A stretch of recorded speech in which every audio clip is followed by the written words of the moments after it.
마가복음 5장 21절로 34절 말씀 우리 한 목소리로 봉독하겠습니다. 시작. 예수께서 배를 타시고 다시 맞은편으로 건너가시니 큰 무리가 그에게로 모이거늘 이에 바닷가에 계시더니 회당장 중에 하나인 야이로라 하는 이가 와서 예수를 보고 발 아래 엎드리어 간곡히 구하여 이르되 내 어린 딸이 죽게 되었사오니 오셔서 그 위에 손을 얹으사 그로 구원을 받아 살게 하소서 하거늘 이에 그와 함께 가실새 큰 무리가 따라가며 애워싸 밀더라. 12해를 혈루증으로 알아온 한 여자가 있어 많은 의사에게 많은 괴로움을 받았고 가진 것도 다 허비하였으되 아무 효험이 없고 도리어 더 중하여졌던 차에 예수의 소문을 듣고 무리 가운데 끼어 뒤로 와서 그의 옷에 손을 대니 이는 내가 그의 옷에만 손을 대어도 구원을 받으리라 생각함일러라. 이에 그의 혈루 근원이 곧 마름에 병이 나은 줄을 몸에 깨달으니라. 예수께서 그 능력이 자기에게서 나간 줄을 곧 스스로 아시고 무리 가운데서 돌이켜 말씀하시되 누가 내 옷에 손을 대었느냐 하시니 제자들이 여짜오되 무리가 애워싸 미는 것을 보시며 누가 내게 손을 대었느냐 물으시나이까 하되 예수께서 이 일 행한 여자를 보려고 둘러보시니 여자가 자기에게 이루어진 일을 알고 두려워하여 떨며 와서 그 앞에 엎드려 모든 사실을 여쭈니 예수께서 이르시되 딸아 내 믿음이 너를 구원하였으니 평안히 가라 내 병에서 놓여 건강할지어다. 아멘. 오늘은 마가복음 5장 말씀을 가지고 예수님을 간절히 찾은 두 사람 이런 제목으로 묵상 나눔하도록 하겠습니다. 한번 따라해 봅시다. 회당장 야이로와 혈루증 걸린 여인. 자, 먼저 21절로 24절에는 회당장 야이로라고 하는 사람의 이야기가 나옵니다. 이 사람은 회당장이었는데요. 당시 회당에는 레위 족속 이외의 족속에서 회당을 관리하는 관리인이 있었는데 그 수는 10명이었고 그 10명 중에서 3인이 회당장으로 재직을 했습니다. 이들 회당장은 회당의 건물 관리 및 안내 그리고 예배에 관한 제반 업무 관리 등의 일을 맡아보았습니다. 이들은 제사장은 아니었지만 당시 덕망이 높았습니다.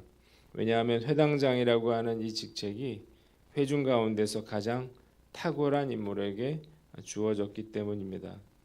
그런데 이런 회당장이 예수님을 찾아와서 발 앞에 엎드렸다는 것입니다.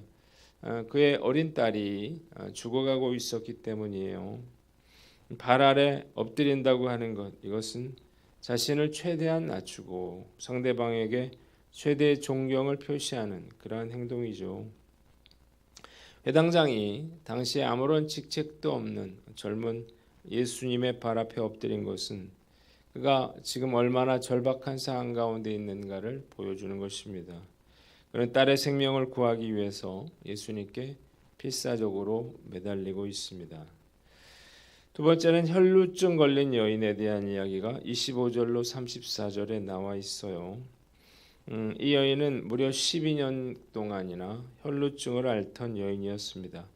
그녀는 이 병으로 인해서 엄청난 그러한 고통을 당해야만 했어요. 첫째로 육체적인 고통입니다. 혈루증이라고 하는 것은 출혈성 자궁 내막염이나 또 자궁암으로 인해서 부정기적으로 피가 출혈되는 그러한 병을 말합니다. 2000여 년 전에 12년 동안 하루도 빠짐없이 생리를 했다 이렇게 생각을 해보세요. 얼마나 고통스러웠을까요? 이렇게 매일 하혈을 하게 되면 보통 심한 악성 빈혈로 고통받게 됩니다. 악성 빈혈이라고 하는 것은 단순히 어지러운 것을 말하는 건 아니에요. 이런 여성들이 이런 악성 빈혈이 있으면 금세 노쇠 현상도 일어나게 됩니다. 얼굴은 창백해지고 조금만 움직여도 숨이 차고 머리와 손톱이 빠집니다. 두 번째 종교적인 격리인데요. 이스라엘 사회에서는 이런 혈루증을 부정한 것으로 취급을 했습니다. 그래서 다른 사람들과의 신체적인 접촉을 금했습니다. 뿐만 아니라 이런 여인은 성전에도 들어가지 못하게 하는 그러한 종교적인 격리까지도 강요를 받았습니다. 그러니까 혈루증에 걸리면 다른 사람들과 접촉할 수도 그리고 예배를 드릴 수도 없었습니다. 세 번째는 재산을 탕진했다는 건데 이 병을 고치기 위해서 얼마나 많은 의사들을 만났을까요? 그러나 치료는 되지 않고 재산만 탕진하고 말았습니다. 12년 동안 이 여인의 삶은 피폐함과 고통의 연속이었어요.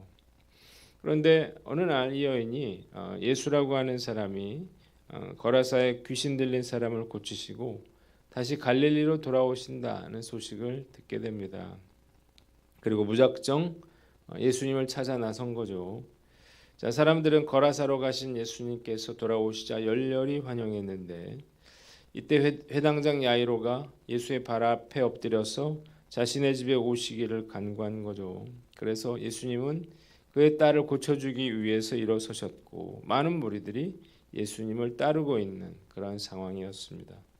그런데 여인은 낭패에 빠졌죠. 예수께 자기의 그런 어려운 상황을 아를 그런 형편이 아니었던 거예요. 그런데 이 여인은 포기하지 않고 필사적으로 예수님께 접근을 했습니다. 그리고 예수님의 등 뒤로 가서 예수님의 옷가를 이제 손으로 잡게 되는데 그러자 놀라운 기적이 일어납니다. 12년 동안 흐르던 피가 멎은 거죠.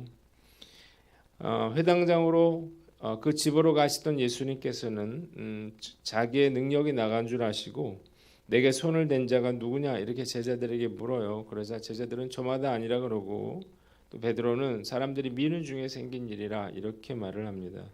그런데 이 여인은 당황했죠. 유다 사회에서 여자들은 남자와 접촉하지 않도록 조심해야 되는데 부정한 병에 걸린 자신이 예수님의 옷을 붙잡은 것 이것은 율법을 어기는 것이었기 때문입니다. 이 여인은 부끄러웠지만 이 일을 숨길 수가 없다는 사실을 알았습니다. 그래서 떨면서 예수님의 발 앞에 꿇어 엎드렸고 자신의 처지와 나은 것을 모든 사람들 앞에서 고백하는데 이때 예수님은 여인에게 딸아 내 믿음이 너를 구원하였으니 평안히 가라 이렇게 말씀하십니다. 본문이 우리에게 주는 교훈이 몇 가지가 있는데 첫째로 간절한 믿음을 가져라 하는 것입니다.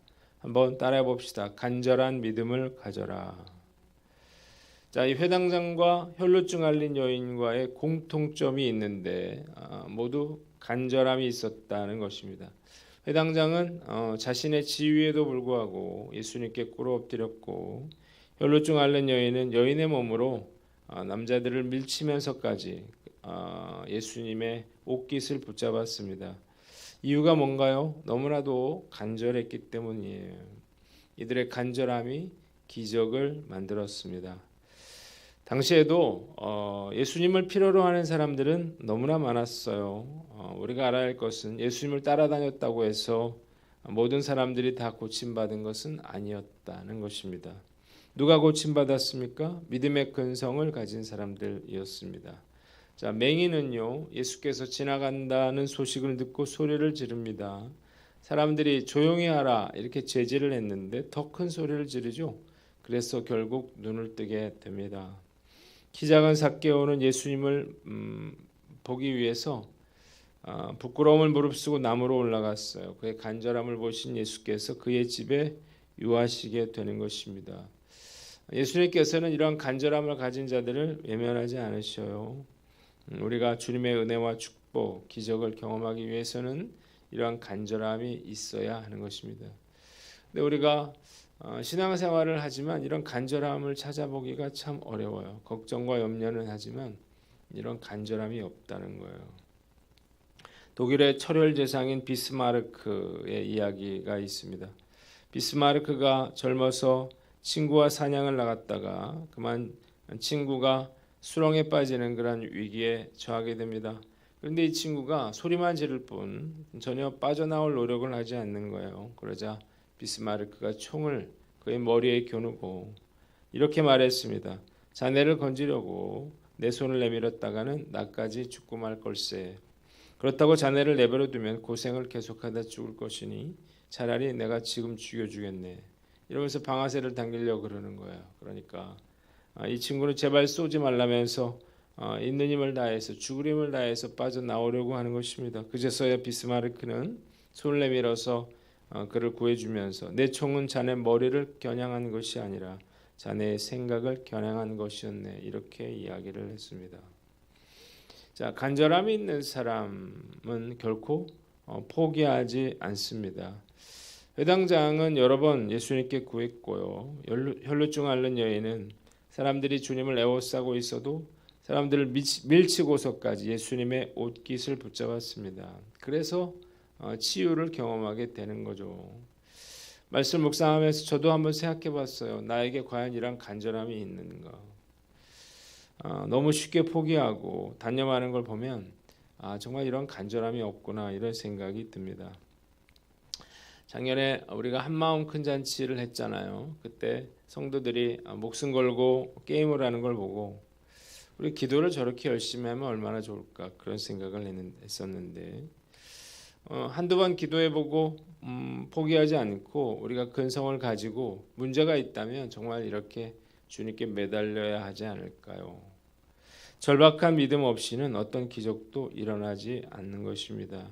오늘 한 어떤가 살펴보시고 철저하고 절박한 믿음으로 우리의 삶이 바뀌고 운명이 바뀌는 한 해가 되시기를 주님의 이름으로 축원합니다.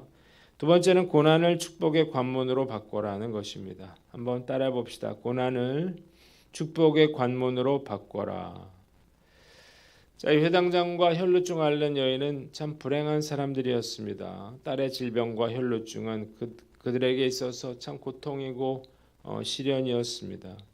그러나 회당장 야이로에게 딸의 죽을 병은 인간의 무능을 깨닫게 하고 그를 예수님 앞에 꿇어 엎드리게 만들었습니다. 혈루증 앓는 여인도 마찬가지죠.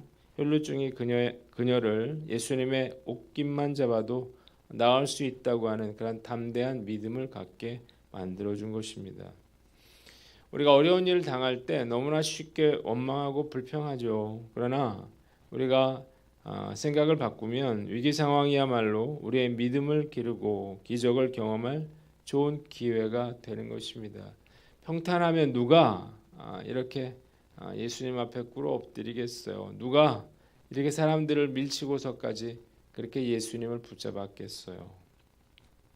회당장 야이로의 딸이 병에 걸리지 않았더라면, 이 여인이 혈루병에 걸리지 않았더라면 놀라운 이런 기적의 이야기도 쓰여지지 못했을 것입니다. 고 강영호 박사는 어렸을 때 시력을 잃었습니다. 그리고 아버지를 잃고 어머니를 잃고 누나를 잃고 두 동생과 뿔뿔이 헤어지게 되는데 고아가 된 거죠. 그러나 그는 포기하지 않고 열심히 그래서 공부했습니다. 연세대를 차석으로 졸업하고 피츠버그 대학에서 박사학위를 받고 미국에서 교수가 되고 그리고 사성장군급에 해당하는 미국 백악관 국가장애위원회 정책차관보까지 지내고 그리고 유엔 세계장애위원회 부의장 겸 루스벨트 재단 고문으로서 국제 로타리 인권상까지 받았는데 우리나라 사람으로 이런 상을 받은 사람을 찾아보기 어렵다 그래요. 이런 위치에 오른 사람이 거의 없습니다. 그가 이렇게 그 생전에 이런 얘기를 했어요. 내가 이렇게 축복을 받을 수 있었던 것은 내가 장애인이었기 때문이다, 이런 얘기를 했는데 눈이 보이지 않아서 이런 모든 것을 이룰 수 있었다는 거죠. 저도 어려움을 많이 겪으면서 깨달은 게 있는데 애통하는 자가 복이 있다 말씀하신 예수님의 말씀이 바로 진리라고 하는 것입니다. 고난이 있기에 눈물의 기도가 있는 것입니다. 더 이상 잃을 게 없기에 이렇게 강력한 믿음의 행동도 할 수 있었다는 거예요. 오늘 나는 어떤가 우리가 스스로를 돌아보고 우리가 고난이 닥쳐오더라도요, 우리가 낙심하지 않고 더 주님을 찾고 또 주님께 간절히 부르짖는 기회로 삼으시기를 바랍니다.